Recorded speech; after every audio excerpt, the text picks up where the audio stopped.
It's time for DodgerHeads.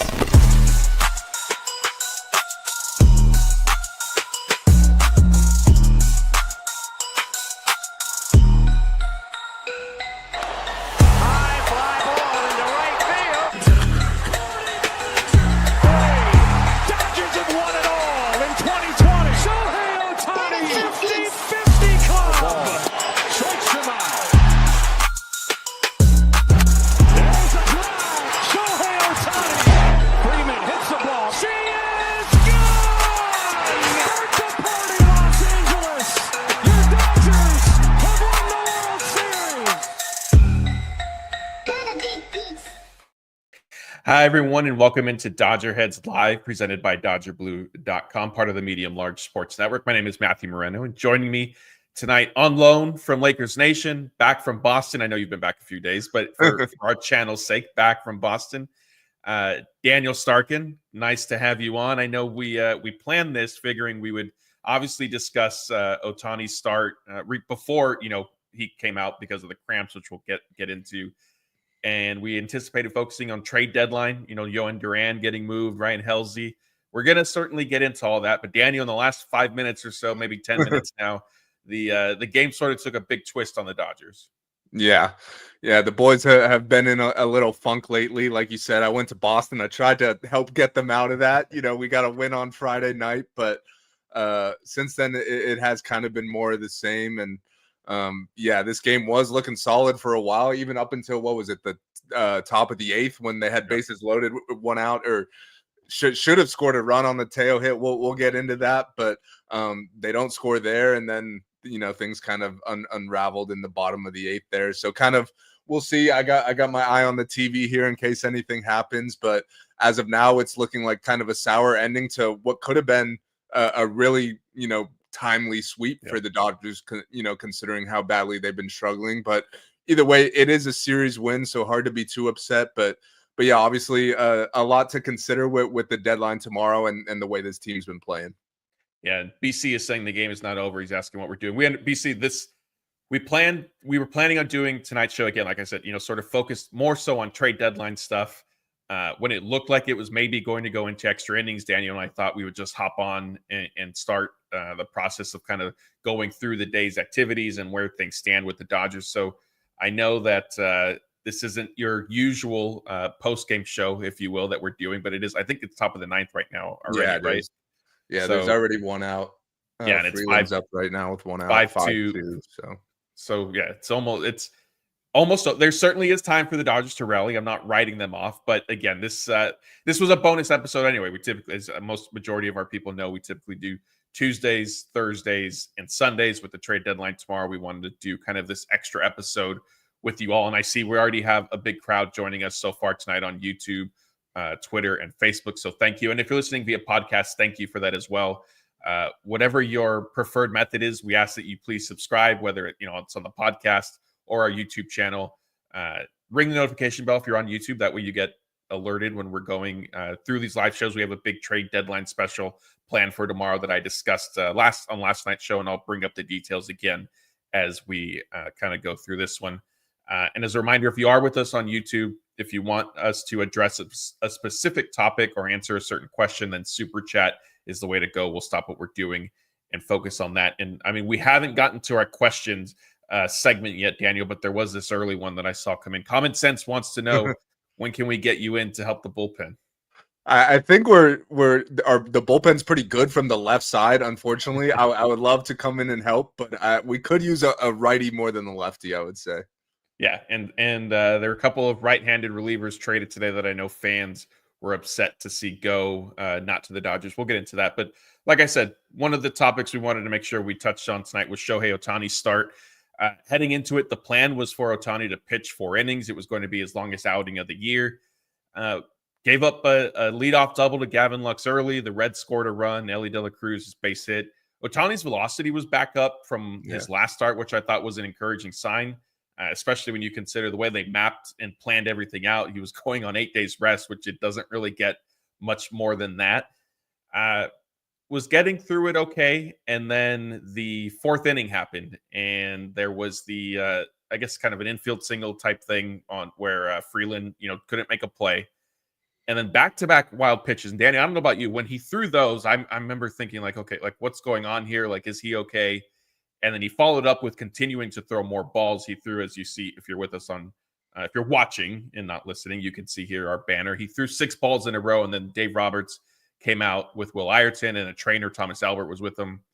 Ohtani came out of the game, just crap. So we'll get to kind of that stuff. But what were your thoughts on Ohtani's performance tonight? Kind of sort of the cramping aside. Yeah, I mean, like you said, the velocity was up early. He gave up the run in the first inning. Old friend Gavin Lux kind of ambushed him there to start the game.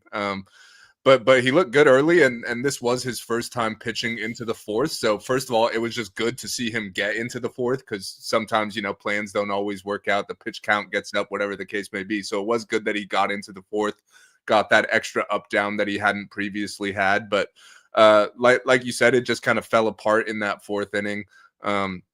His mechanics, look kind of out of whack. Like you said, like it wasn't like he was like missing kind of close or anything where it's like, all right, he kind of lost his command there for a bit. He was just kind of all over the place. So obviously when that happens, you do get concerned, like as far as health wise goes. I wasn't overly concerned just because, it wasn't like he was like calling out the trainers or anything. He seemed fine, but it made sense to go check on him there. And he would have been nearing the end of his outing regardless. So if he's dealing with any sort of cramping, like it's best to just get him out of there. And obviously it's a nice little sigh of relief when it comes out that it was just cramps and nothing more. And obviously he was able to stay in the game as well. So that was good to see. Yeah, I agree with you. My first thought when he threw the wild pitches and then walked the batter, I forgot who it was, to put 2 on. My first thought, similar to yours, was like, this is probably just fatigue. This is his first time, getting into the fourth inning. But then, yeah, once, you see a trainer come out, just given the Dodgers luck, given the fact that Ohtani has had some injury history as a pitcher, like there was certainly some concern. Kirsten Watson did say, and some of that before we got Kirsten's report, Ohtani he stayed in the dugout. It didn't look like he was really talking to trainers.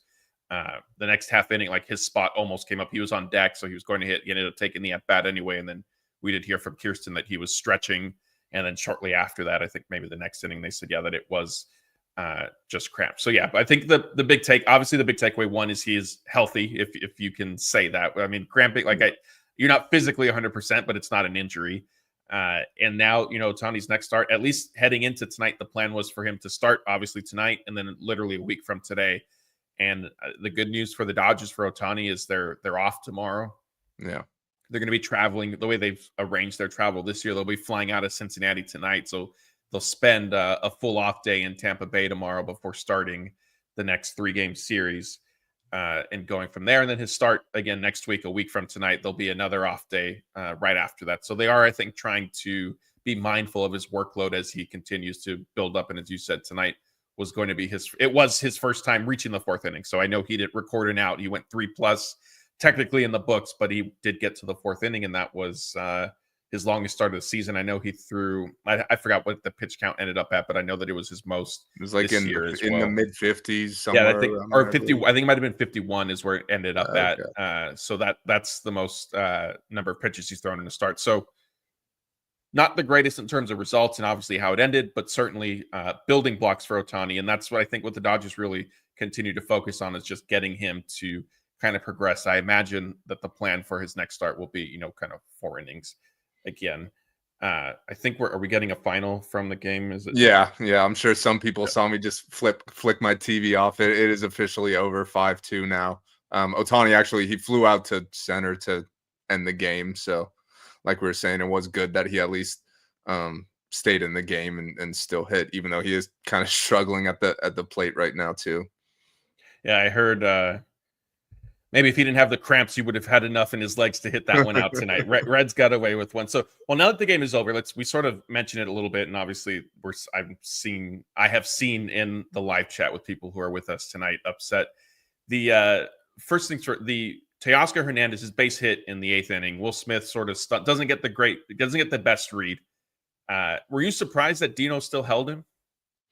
I was a little surprised just because the center fielder had kind of misplayed it. Yeah.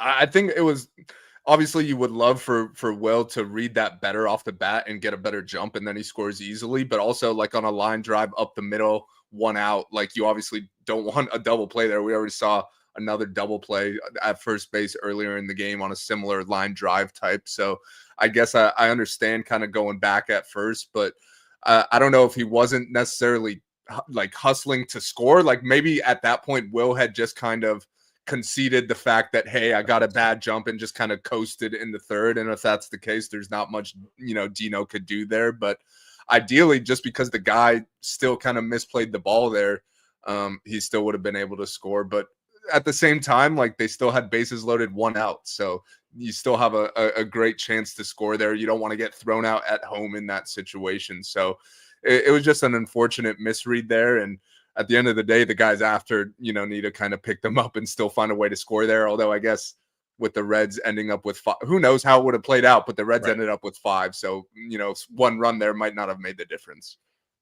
Yeah. I mean, I think certainly you hope that one of, I guess, your next batter, because you can't have a sacrifice fly with 2 outs. So you hope the next batter at least gets you a sacrifice fly to score that 1 run, and then you sort of figure it out from there. But yeah, that was definitely a disappointing series of events. And then it sort of gets worse with the foul ball and Andy Pages. Part of me wonders, I saw people saying, why did he jump? He didn't need to jump. Like, that is true. We don't have the other angle. So I'm sort of wondering, like, was the ball tailing back on him and he just didn't necessarily have the best read, and that's why he thought he needed to jump? And then, of course, the way baseball goes, the Reds, for all intents and purposes, hit a home run, but James Outman then almost makes a spectacular catch, but unfortunately couldn't come up with it. It hit his glove and popped out. So I guess he did rob. I forget who hit it, but he did rob him of a home run. Yeah, Steer. That's right. He did rob him of a home run. But yeah, a couple of, one misplay, one not making a spectacular catch, ultimately did the Dodgers in. And as you said, a sweep would have been nice, but ultimately, like, the goal is to win series. And I know that there's frustration because of how the Dodgers have been playing recently, the trade deadline, and what has happened today, and who the Dodgers didn't get so far. But ultimately, you take 2 out of 3 in Cincinnati, considering how things even sort of went with Pitt. Like, Glasnow, had his worst start since coming back. Ohtani, obviously, ended his outing because of cramps. But you kind of take this, you go into the next series. Yeah, exactly. And we'll see what reinforcements they get. But having an off day here will be good, especially for Ohtani, who's had the cramps and has been struggling. So obviously there's still a lot of baseball to be played. And I guess the unfortunate part is, you're happy with the series win here, but then you're kind of looking at the standings and you see that the Padres swept the Mets. So that division lead, it's getting a little tighter. So you do feel kind of that pressure, but I still think like I said, we'll see who they get tomorrow, but there are some encouraging signs here. I know Glasnow didn't look great yesterday, but he's looked better since coming back. Blake Snell's coming back this weekend. Max Muncy's probably a week away here. So there are reinforcements coming between those guys and the trade deadline. So overall, while it's not ideal to not finish up the sweep when it was seemingly there for the taking in the 8th inning, I still think they're on kind of an upward trajectory coming off what's been a really kind of poor stretch of play. You forgot to mention Michael Conforto has turned it around. Teoscar Hernandez also turned it around. So there's a lot of reasons to be optimistic, even though I know people don't necessarily want to hear it. Yeah, well, no Jeff on the show tonight, so we know there's plenty of Conforto praise when he's on the show. So we'll keep it to a minimum tonight. But you are right, he has been better. There's no denying that. Yeah. All right, we have our first super chat tonight. It's from Jose. It says, if we made a deal, I think maybe he means some instead of same for like Jhoan the equivalent Duran. of the Phillies. Yeah, Jhoan Duran. What would the Dodgers give up? So that was something I looked at as well, because they got the 4th and 6th best prospect or ranked prospects from the Phillies, according to MLB Pipeline. So this is always, and we tried explaining this on Twitter earlier today. It's not necessarily an apples to apples comparison or an even exercise to do, because the fourth ranked prospect in the Phillies organization might not be fourth in the Dodgers. He could be third. He could be fifth. He could be set. Like there's no, like, that's hard. There's no real like translation for that, and vice versa. Who the Dodgers have fourth could be fifth, sixth, seventh, could be first for the Phillies or for any other team. So if you just look at the numbers, though, based on MLB Pipeline's rankings, it would be Eduardo Quintero and Jackson Ferris. They are the fourth and sixth ranked prospects in the Dodgers farm system per MLB Pipeline. Justin Lorber, future Dodgers, tweeted out, he was asked the same question, and he said a rough equivalent is Quintero, but River Ryan instead of Jackson Ferris. Now, focusing on Duran, and and we can kind of just transition into it.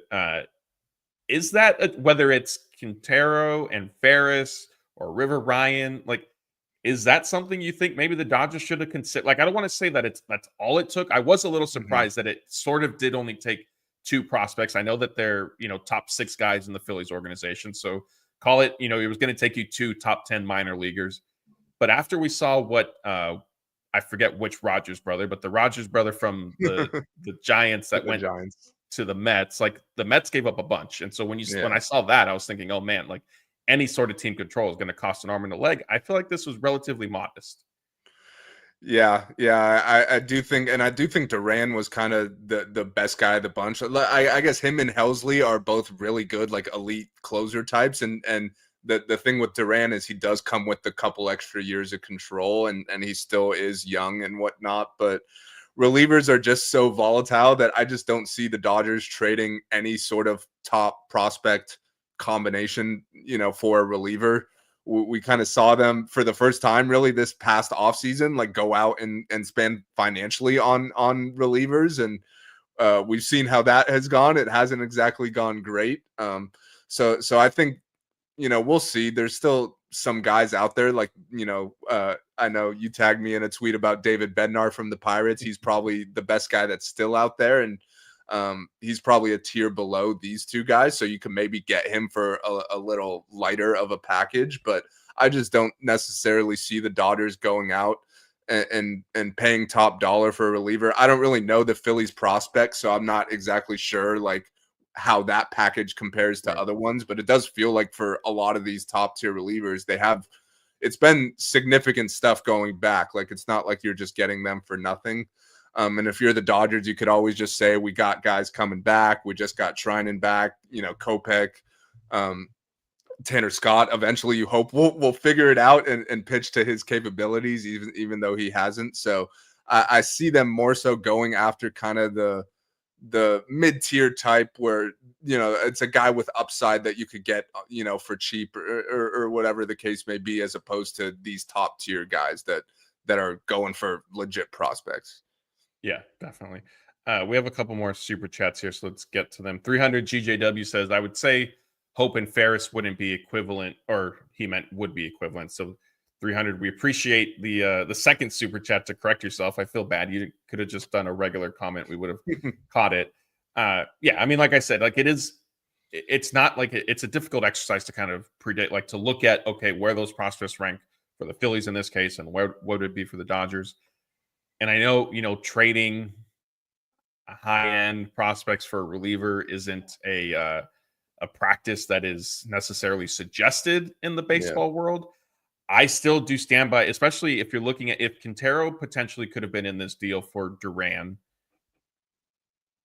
I know that his potential, his talent is certainly intriguing and enticing, and he's ranked where he is for a reason. But the Dodgers also have Josue Tapala and Zaire Hope. So the way I look at it is, if you're going to trade a marquee prospect, do it from a position of depth. And we've seen the Dodgers doing that. But when they had a bunch of pitchers, it's like, okay, we need to finally alleviate this logjam. Now they dragged their feet with Diego Cartaya at the catcher position, and we saw how that happened. The Michael Busch one, I think maybe he was kept around a little bit longer than he probably should have. And it does seem like it is working out now, because Ferris and Hope are two guys that we're discussing that either are going to make an impact for you or could potentially get you a big piece. So that's not necessarily a trade that the Dodgers lost per se.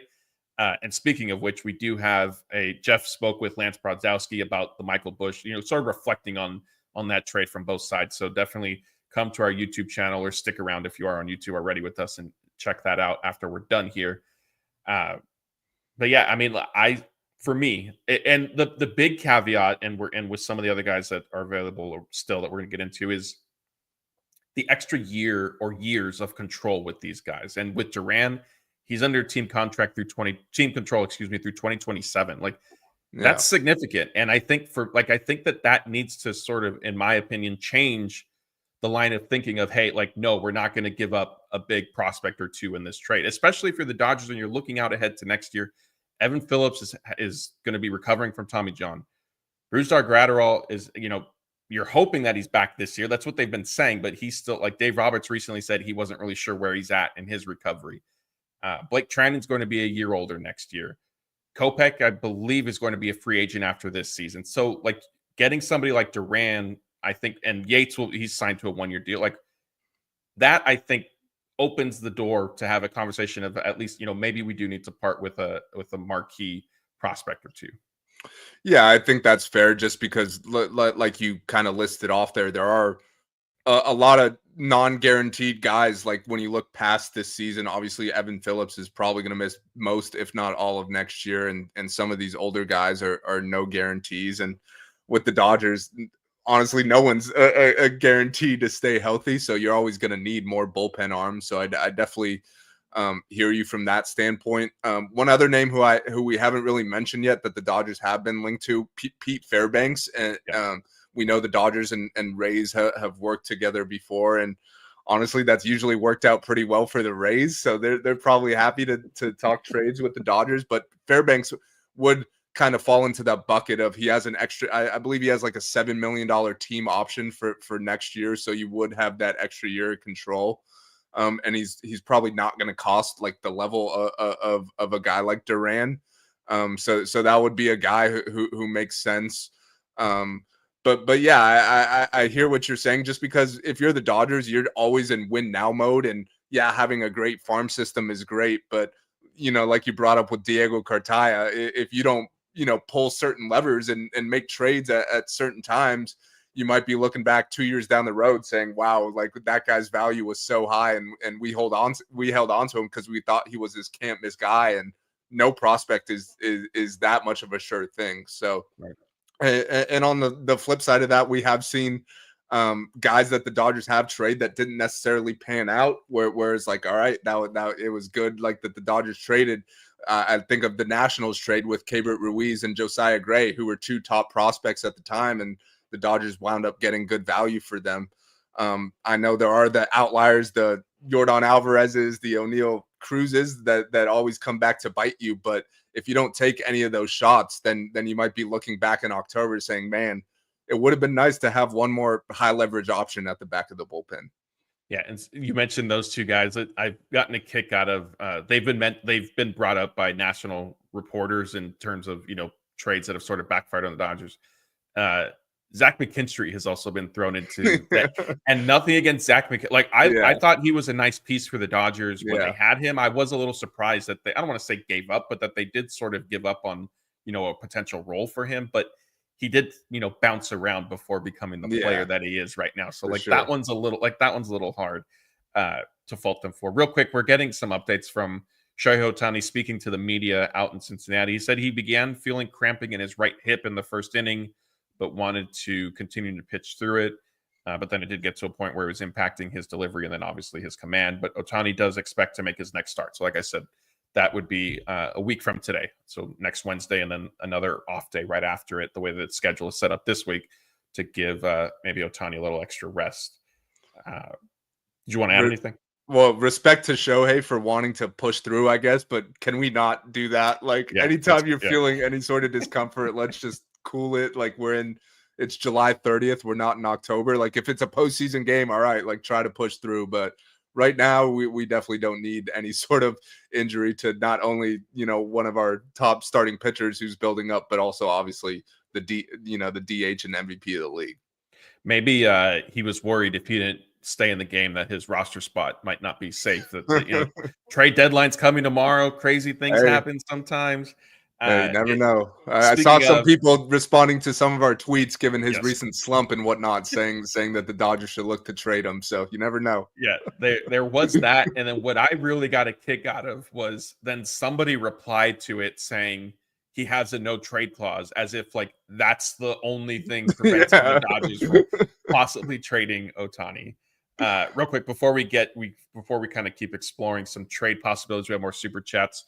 Carlos says, I believe we have the talent both in hitting and pitching to repeat. If we don't trade at all, I think we are still good for the postseason. Your thoughts? I think Carlos might have asked us this question last night or something similar. Either last night or Sunday. These shows are kind of blurring together for me. My answer, and Daniel, since you didn't get a chance to answer this, mine was basically it's a lot of ifs. If the Dodgers get healthy and if their stars get back to the levels that we sort of expect, then yes, like this is the team heading into they were projected to win the World Series. They projected to win, 100 plus games, 110 in some circles heading into the season for a reason. So if those things happen, yes, I think they could, sort of stand pat, not make a trade and survive. The problem is that's basically like a 100% hit rate on a lot of probabilities that aren't working in your favor. Yeah, I think I agree with that. Like that would be just counting on a lot of things to go right, where you just can't count on everything to go right. As Dodger fans should know that like you can't just count on everyone to be healthy and clicking on all cylinders at the same time. So I do think I don't think we're at the point where it's like if the Dodgers don't go out and acquire an ace and a superstar bat that they're screwed. Like I don't feel that way, but I definitely think there should be moves made to supplement this roster. Obviously, we've talked about the bullpen. That is the main need. Even if you're not getting a closer type, you probably need at least, I'd say probably two arms, at least one high leverage type guy to add to the mix. And we haven't really gotten into the position player side of things yet, but they could probably use like at least one platoon bat type. I shouldn't say at least one. They need one.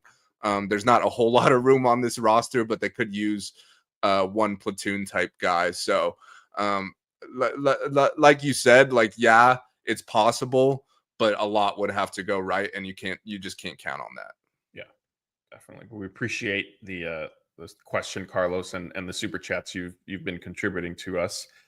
300 says, given Scott's health concerns, I would trade Hope and Ferris, basically equivalent of Zaire Hope and Jackson Ferris, for Jhoan Duran because of the control. Yeah, I mean, look, that is sort of my stance. And when I saw that, I don't want to say that that's all it was, but when I saw that it really was just those two prospects going, I did sort of feel I think that is something the Dodgers, I think, need to consider, not only for this season because of Tanner Scott, but moving forward. Like I mentioned, Dave Roberts has been very open about the fact that they want, a right-handed pitcher to face these right-handed hitters in leverage situations. Duran is exactly that. And if Tanner Scott comes back, which there is a question, Anthony has expressed that he's not going to believe it until he sees it. And I don't fault him based on what we heard. And I'm sure you sort of felt the same, saying Tanner Scott saying he felt a sting in his arm and this and that. Like I was thinking, okay, like he's done for the year. This is going to be Tommy John. So I am surprised that it, at least for now, what we are being told is that it was just inflammation. Duran is obviously off the table. Fairbanks, we mentioned, he's not in the same caliber. He does have a year of control, at least for next season. I guess the other big name sort of out there that fits in the Duran, Helsley, Helsley, I guess, is a rental, but in the Duran mold, Mason Miller, sorry, I blanked on his name a little bit. Mm-hmm. I mean, is that somebody he's got the problem is he's got a lot more years of control. I think 5 or something crazy. The Padres, I know it was mentioned during the game tonight that the Athletic put out an article that the Padres are sort of trying to get involved there. But at this point, is there a relief pitcher with kind of the extra years of control that you think the Dodgers should, maybe consider parting with some of their big prospects? Or do you think it just needs to be at this point a Fairbanks or a rental? Yeah, I'd probably lean the latter. I just think it would take too much to get a guy like Mason Miller, like you mentioned, with all the control that he has. If you're the A's, you don't necessarily have to trade him unless you're blown away by an offer. And I just don't think there's an offer out there for I feel like this is how the Dodgers look at it. Like they think a reliever is only going to impact a game in, so many ways. Like, obviously if you get to the playoffs, he's probably going to throw 7 or 8 innings that whole postseason run. And if you trade, 3 or 4 top prospects for a guy like Mason Miller and he has 2 bad outings, then you might be kicking yourself saying, why did we do that? So I definitely think, as we've seen the Dodgers kind of do in the past, that they'll probably look for a rental that they could get kind of on the cheap side, and just kind of hope to catch lightning in a bottle for 2 months or whatever. Like we've seen it most recently. Chris Martin a couple years ago was really good down the stretch. He might be a guy that the Dodgers consider again. I know he's been hurt, but and I guess the Rangers might not be selling anymore. But there are guys like that who are under the radar types that the Dodgers see a tweak they can make, a mechanical change or change in their pitch mix and kind of catch lightning in a bottle where they're saving those top prospects, for the offseason or another deal. Usually around this time of year, the Dodgers are linked to the top starting pitcher on the market as well, but they don't necessarily need that this year. So I guess if there is any year to use your top prospects and go out and get a reliever, this would be the year because it is clearly their best need. I just don't think that's the Dodgers' MO necessarily. Well, I'm pretty sure it was John Morosi did put out the Dodgers and Guardians did discuss Shane Bieber. So don't rule out a starting pitcher trade just yet. I wonder if maybe that would be like a Dustin May Bieber swap type thing. Like they just figure, hey, we'll try it with Bieber. You guys can take Dustin May. Couple more super chats. Big Mac, this one's empty. So if you have a question or comment, don't do a second super chat. Just throw it into the chat like you normally would, and we'll put it up on the screen since you have already paid. Jose Hernandez says, seeing teams like the Mets and Phillies trading for all these guys, how sad are we going to be when we end up with Lance Lynn / Biggio type players? I mean, yeah, that would be disappointing. I don't think that it's at that stage yet. Like there still are quality guys out there that could be, even if they are rental or maybe have a year beyond this season of team control. I think there's still moves for the Dodgers to potentially make. It's not fully, you don't need to go full despair here. And I also will remind people like Ryan Brazier, he got DFA'd like he was after the trade deadline. Dodgers signed him to a minor league deal, brought him in, made some adjustments, then he pitched well for them. So like there is still, that sort of possibility. I will acknowledge and admit like there's the caveat of I feel like their success rate with these pitchers has declined since then. Like before it was almost a guarantee that if the Dodgers signed such and such pitcher or traded for a pitcher that looked like he was struggling, there's something there and they're going to fix it and figure it out. Hasn't quite happened yet. Maybe he is already in the organization. Alexis Diaz, I know like he's been still a little wild at Oklahoma City, but he did come up, like he pitched well last night. I wasn't necessarily expecting that appearance to go well against the Reds, but he did. So maybe he's somebody that helps fortify the bullpen type thing. And I know people don't want to hear it. I'm half joking. I'm half serious. Like Joe Kelly wants to come back, and I think I thought you were going to say Bobby Miller. You went the Joe Kelly route. Not quite. Yeah, no, not quite. Yeah. Would I be fully shocked if the Dodgers trade for a reliever and say, okay, we're gonna also sign Joe Kelly and figure out if he is something? Like at this point, no. Like that approach wouldn't fully surprise me. Yeah, and there's no harm in bringing in a guy like Joe Kelly and seeing what he's got. Like similar to last year when he was dealing with an injury or whatever. Like he's not a guarantee to make the playoff roster just because you sign him. So you could use healthy arms at this point, and who knows? Like I was saying earlier, maybe a guy like Joe Kelly catches lightning in a bottle. But obviously, if that's like the big ticket acquisition in the next 24 hours, that would be a disappointment. But yeah. I do think overall it's not going to be one of these big name guys. Brock Stewart is another guy who's we've been talking about a little bit, who is an under the radar type guy, old friend obviously, but he's been pretty good. He kind of recaptured it a couple years ago with the Twins and then got hurt, and he's figuring it out again. So and he would have a couple years of control. I think I was looking earlier. So stuff like that where you're not giving up a ton, and maybe they could send over a guy like Harrison Bader as well, where you're bringing in 2 guys. Maybe you're giving them like one mid-tier prospect or something like that. But Brent Honeywell, hey, you need those innings eaters. So I'm sure he'd be on the first flight to LA if he got the call.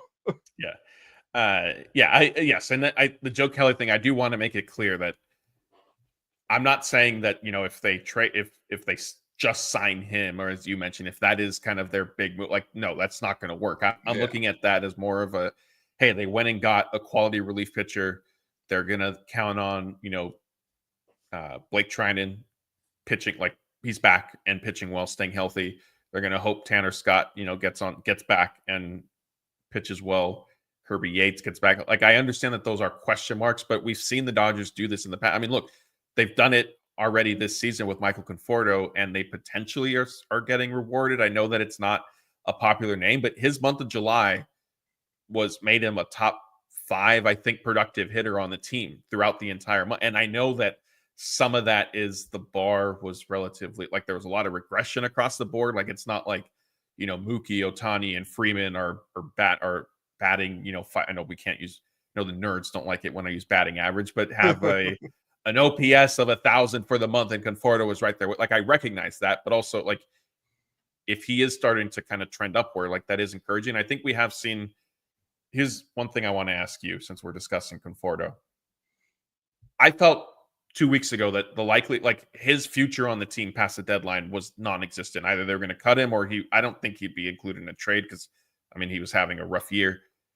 I do sort of feel, though, at this point, like, his roster is safe, and I think we are going to see the Dodgers look for kind of a platoon outfielder with him. Yeah, I'm with you on that. And I think that's why I think a guy like Harrison Bader does make a ton of sense, because he's kind of everything Conforto isn't. Like, Conforto, while he has been better at the plate, he hasn't been great in the field. Obviously, he doesn't bring a whole lot to the table on the base paths. So if you bring in a guy like Bader, who can platoon with him, who would give you great defense in center or left field, brings, some speed to the table, that just gives you more optionality. So yeah, I definitely think, I would like to see them add kind of a platoon bat, but given that Conforto has kind of gotten it going lately, it's not necessarily like a must. Like, we need to go get an everyday left fielder now. Like, I think they have the luxury of going after the platoon type bat. Hopefully we'll see Kike. You hope he'll be back soon.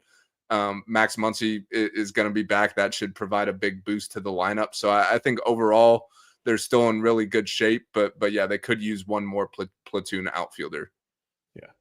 All right, we have another super chat, and then we're going to get to questions. So, as a reminder, if you could just start it with the word question in all caps, that makes it easier for Daniel and I to find them in the comments. Tim says Will Smith should be in the MVP convo. Thanks, guys. Tim, thank you for the super chat and for joining us tonight. What do you think, Will Smith, National League MVP?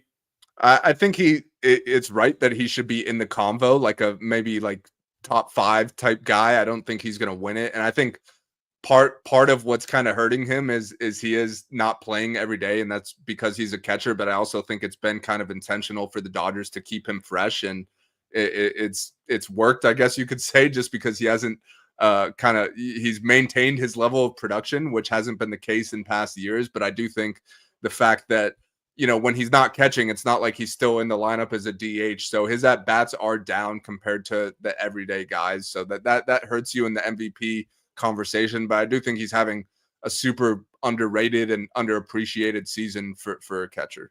Yeah. Our optimism with Conforto was not received well at all, to say the least. Look, I saw someone said, "What are we watching?" I mean, you could go look at the numbers. He has been better, but we're not saying he's like a superstar or anything. But compared to what we saw the first few months, it has been better. Right. Like I said, for the month of July, he was one of their more productive hitters. I understand that comes with the caveat of it's not like the lineup was setting the world on fire. So fine, I get that. If you boil it down even to, the last 2 weeks, like, he has just objectively had a better stretch these past 2 weeks than he had been showing. I think some of his success in the past, it was 2 games in a row, maybe a 3-game series, and then he completely regressed. So I think he has sustained it for longer than we've seen before. I will also add, yes, Lieutenant Beach is saying 2 weeks. Look, I understand all of that, but what would you guys prefer?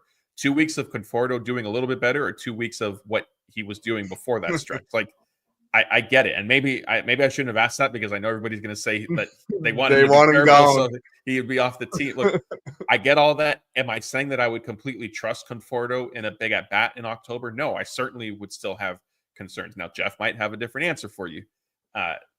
The reality is he is showing some signs. Now, is it to be fully trusted or not? Like, you can make your own decision. Like I said, I still have some reservations. But a lot of what Daniel and I are discussing, I think, is from the stance of what the team is probably going to do. Like they've kept him in the lineup this entire time, and so now that they're getting rewarded for that confidence, the results are sort of showing. Like I just don't see them moving on from Conforto at this point. That's the thing. Now, if there's an everyday left fielder out there that they could get, I would still do it. Do I think that player was available? Not necessarily. Do I think that the Dodgers would pay the cost to get that type of player right now? No.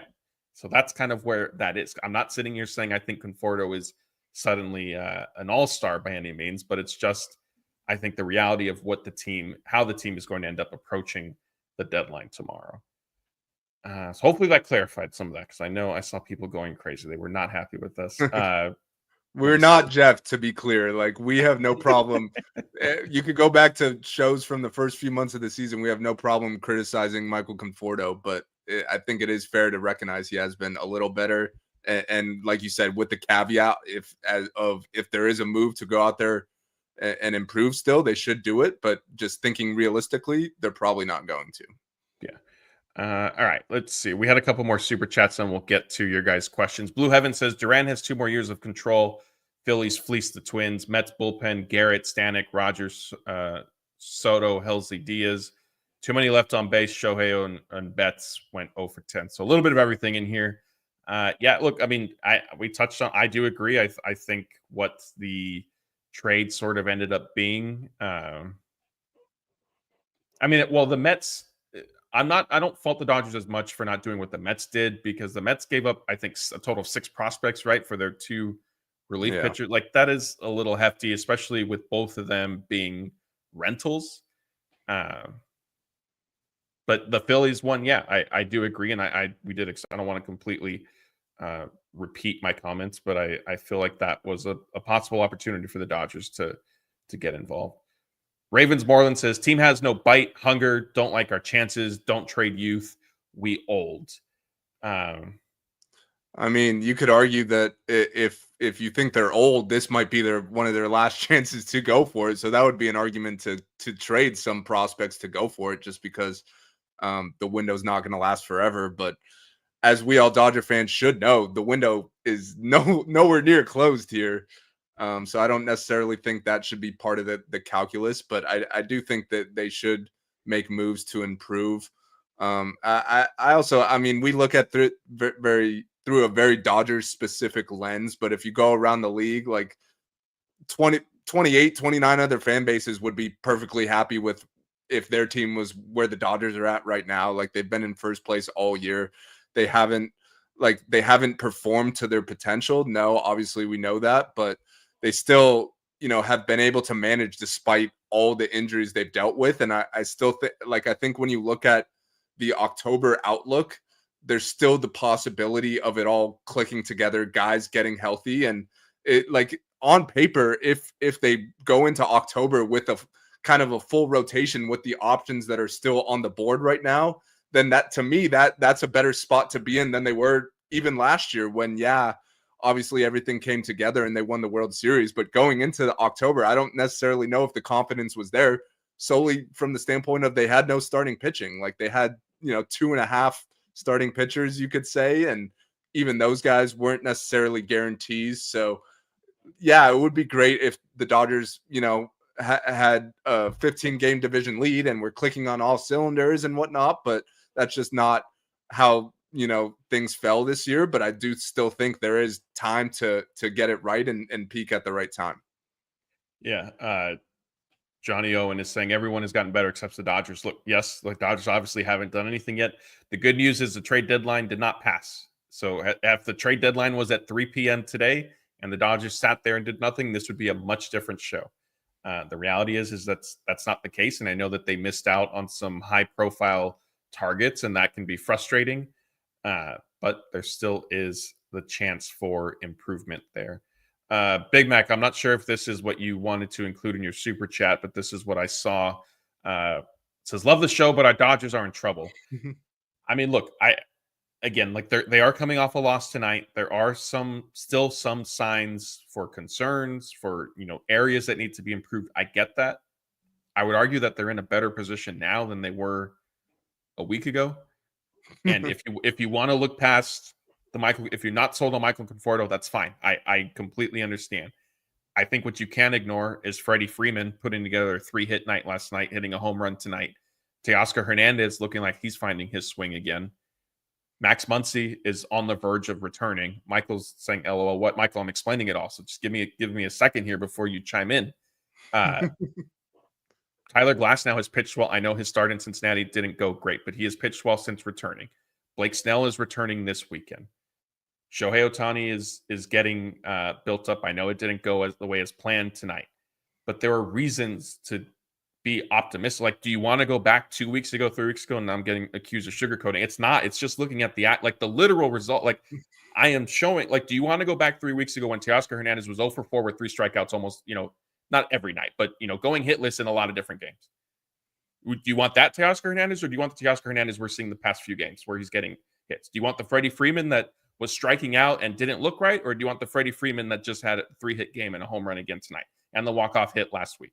Like, again, I know that it gets frustrating, especially coming off a night like tonight, the way they lost. Like, I understand. Like, the defense is a concern for me, and I've been somebody who has raised the issue of defense and saying, like, there is value in it. It needs to be, you can't just overlook it. I think the Dodgers recognize that, and that's why you're seeing. There was a report, I think, from Jack Harris of the LA Times that said, like, improving the outfield defense is a focus of theirs. So, again, like, Big Mac, thank you for this. I hope this was the super chat. And to everybody, I'm not sugarcoating things. Daniel, am I losing my mind, or is this team at least in a better position? I know the standings. Yeah, sure, they're 3 games up now instead of 4.5 or 5, whatever it was a few days ago. But sometimes I think we need to look past some of that stuff. Yeah, I understand the concerns, and we all know they haven't been playing up to their capabilities the last month and a half, whatever it's been. But the talent is still there. Guys are coming back. You kind of laid it all out. Like, I'm not going to sit here and act all doom and gloom like the season's over. Like, it's not. Like, we are spoiled to the point where our expectations are super high, and they haven't lived up to that. But to me, it's still the regular season. Like, if you want to peak in October, not in July. So we'll see what moves they make tomorrow.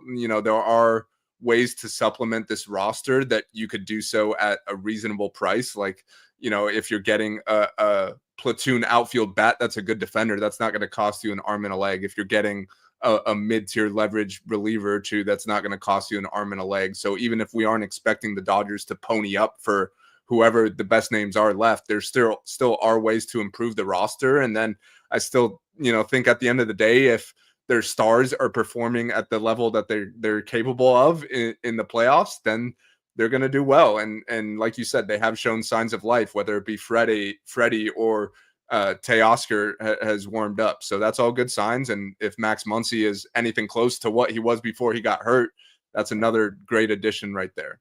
Yeah.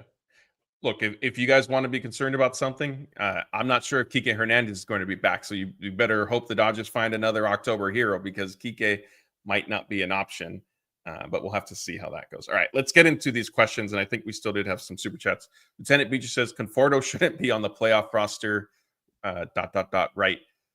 I mean, if he's healthy, he will be, short of the Dodgers, like, unexpectedly trading for 2 position players type thing. But I'm not seeing a world where Conforto isn't on the playoff roster at this time. All right, I think that was it for the super chat, so we can get into the regular questions.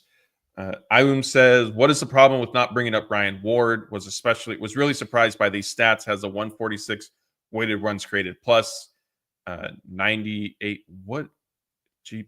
Oh, 98 games played, 94 RBIs, 80 runs, 28 home runs. Please, no defense excuses. The Dodgers outfield is bad too. Yeah, I mean, I think the gist of this is the Dodgers just don't really see Ryan Ward as at least right now, as being, major league ready for their roster. He might be sort of the quad A guy that, yes, maybe has proven everything he's going to prove at the AAA level, but doesn't necessarily latch on a consistent basis up at the majors. Thomas says, why don't the Dodgers trade Pages for prospects if Hope and DePaula are the future? Is not worth a big contract. I mean, he's still under team, like he's not anywhere close to a big contract right now anyway. He's been, you could say, their third best player this season after Shohei and Will. And like you said, he's still under team control for many years, not making any money. You don't even need to think about any sort of big contract yet. And right now, the Dodgers need outfielders. We can't subtract the one good outfielder they have, even though he is frustrating at times with some of the plays like tonight. But he's definitely not a guy you're looking to trade unless it's like bringing in someone else that you feel like could replace him or really help the club. But I wouldn't say Pages has any chance of being traded. Yeah. As we're doing this, look at the Reds are really going for it. They're finalizing a trade to acquire Zach Little from the Tampa Bay Rays. Jeff Passan just tweeted out. So Littell. They got Littell. I think he just pitched tonight for the Rays too. So he's probably taking a shower right now. Just got off the mound and found out he's headed to Cincinnati. Yeah. Let's see. Eden says, "What's up with both Sheehan and May going to the bullpen? That leaves a 5-man, and they said they'd go 6-man." Sheehan was pitching out of the bullpen tonight, just kind of out of a matter of circumstance with the way the rotation is shaping up, with an off day, with Blake Snell coming back on Saturday and sort of pushing everybody back. So I think he probably will be the 6th starter. I think Dustin May either isn't on the team or he's in the bullpen after tomorrow. So they still will have a 6-man rotation. Sheehan's relief appearance tonight was just, like I said, matter of circumstance and not, at least for now. I mean, I guess it's possible they decide Sheehan is who they want to pitch out of the bullpen. Maybe he's better at it, or they feel like that gives them the best opportunity going forward. But that still would surprise me. So I think Sheehan will be back in the rotation after tonight. Let's see. BL Boyd says, why should we ever pass on trading any positional prospect when they never 99% of the time make our starting roster? It's crazy. Look, I get it, but Will Smith was a prospect at one time, and we just discussed him as a potential MVP candidate. If you want to go back further, like Corey Seager was a prospect. He became a World Series MVP. Like, Dodgers don't win a World Series without him. Cody Bellinger was a prospect. He became Rookie of the Year. Seager was Rookie of the Year as well. Bellinger, All-Star. I mean, I know his career, like towards the end of it, because of shoulder, like he sort of never was the same, but he certainly had his moments with the Dodgers. Walker Buehler, World Series hero. He was a prospect at one point. I know he's not a popular name these days, but Clayton Kershaw was a prospect at one point. Now he's a first ballot Hall of Famer. So, he said positional prospect, so I guess I can't say Kershaw and Buehler, so my apologies there. But look, I get it. But some of these guys you do have to hang on to, and they do end up making an impact on your roster. The Dodgers have also made plenty of trades in the last handful of years. Like, they've never been scared to trade prospects away. Like, if they feel there's a deal out there that makes sense. I know Andrew Friedman has said that he doesn't like buying at the trade deadline just because prices are always way higher than they are in the offseason. And they tried to do the whole thing where they get enough in the offseason where they won't have to buy at the deadline. But we've seen that hasn't necessarily worked out. So I think, I think if there's a move out there, they're willing to make it. I don't think they're sitting here saying, oh, we have to hang on to all our prospects. They've made plenty of moves in the past. Yeah, Kenneth is saying, and yet Smith is the only one with us. Look, I think that is a fair, I don't want to call it a complaint. I don't know if you're complaining, but an observation, because that is something that Daniel, I pointed this out to you guys when we've discussed stuff, is like, hey, like, fine, these Dodgers are drafting and developing these guys, but then they're not signing that, like, they're not keeping them.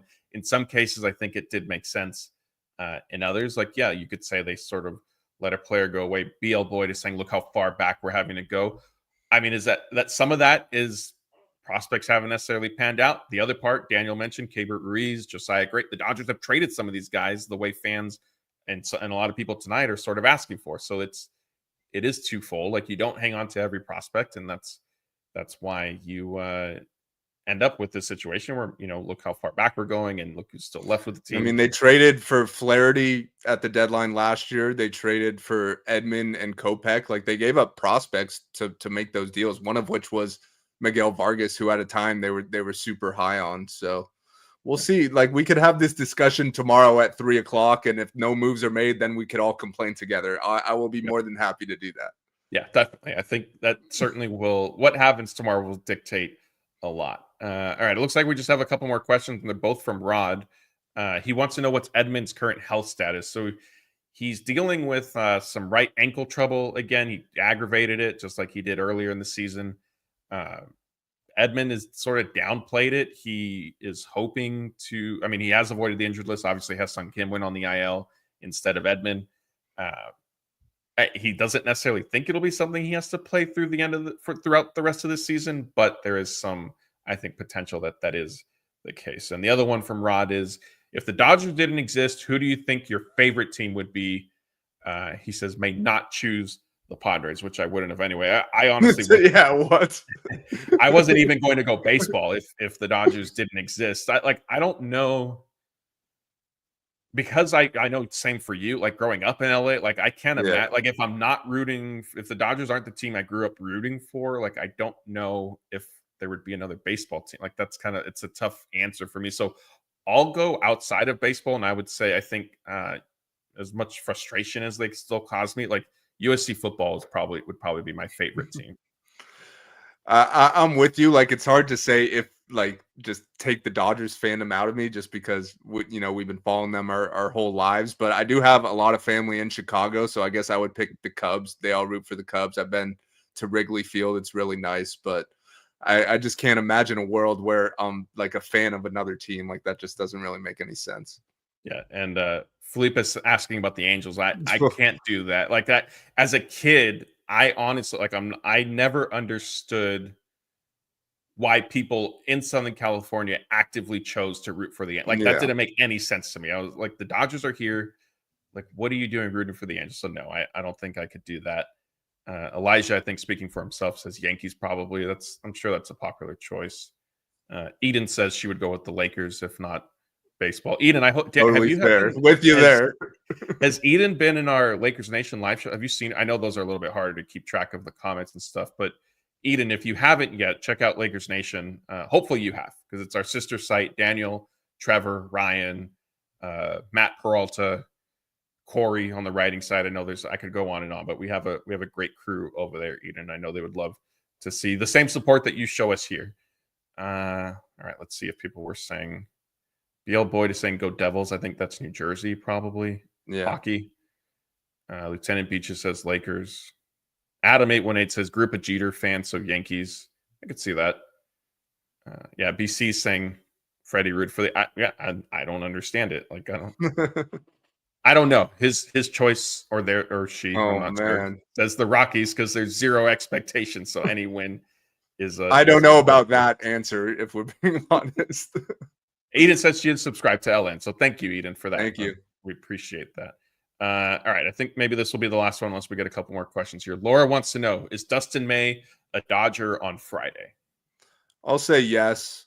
I don't know, considering he's a rental and he's not having the best year. Like, I don't even know what they would get for him to make it worthwhile. And considering how many question marks you still have in the starting rotation, like, yeah, a lot of those guys have upside, but they're not guarantees. It is nice to at least have a guy who could eat innings in the regular season. And I know Blake's been talking about this, how May could be an option as a reliever if he's not in the rotation. So I feel like having a guy like that is more valuable than whatever, bottom tier, mid tier prospect you would get back for a 1-year rental.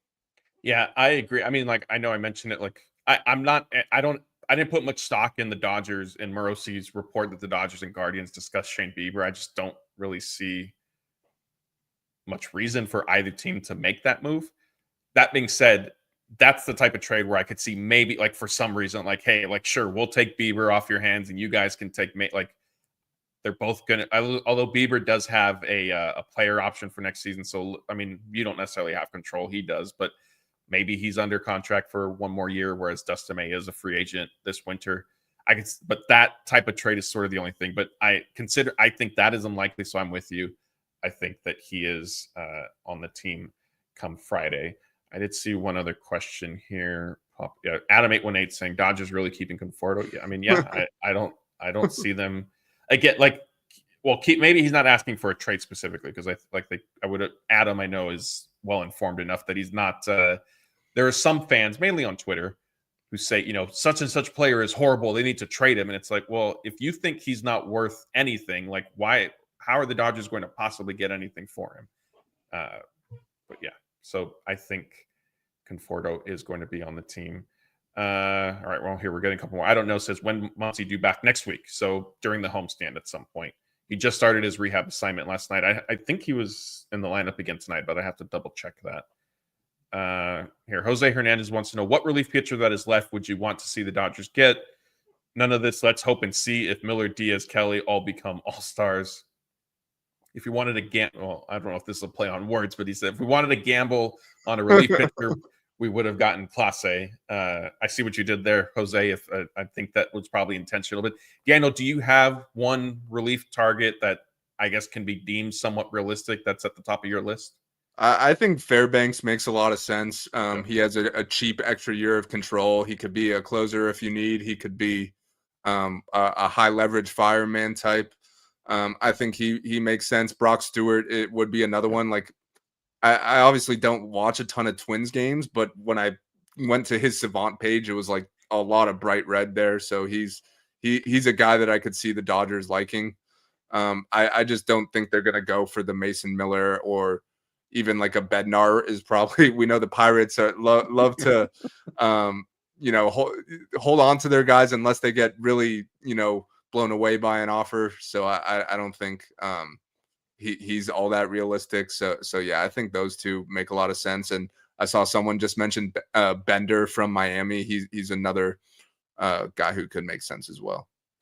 If the Dodgers get Bednar, are you taking your victory lap on Pirates fans? If it's Bednar for like, I don't want to say if it's not like if we're giving up top prospects, then I'll let them have their day in the sun. But if it is kind of a lighter package, then absolutely.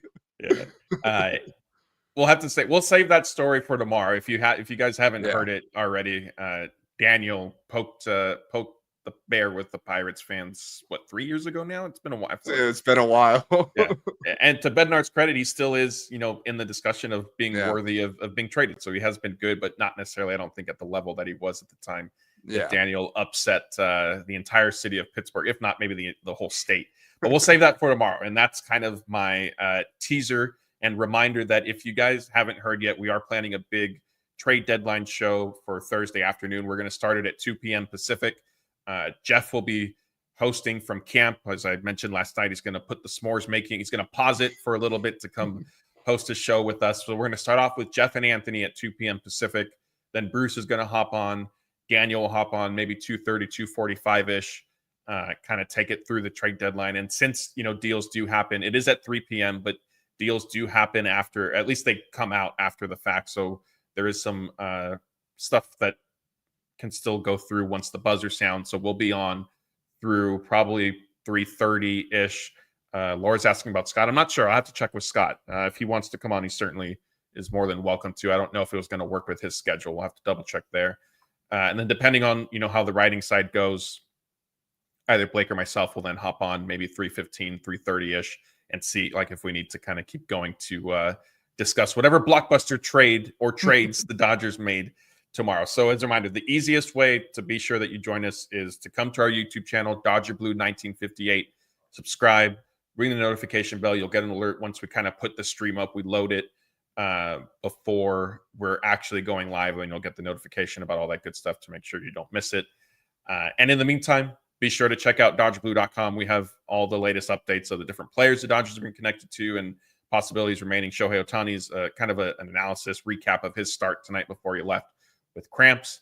And as a reminder, if you prefer to, if you're an app person on your phone, Dodger Blue 1958, you can find it in the Apple App Store, Google, Droid. I'm not 100% sure what the wording, how to best word those, but you can find our app through there. You can get, it's the easiest way, it's the fastest way to get all the different news, and our videos and all that stuff are in there. So that's it for tonight. Thank you everybody for joining us. We got up to about 2,500 people tonight on YouTube, Twitter, and Facebook. I know it was a frustrating loss, especially the way it ended up going. But hey, Dodgers still took 2 out of 3.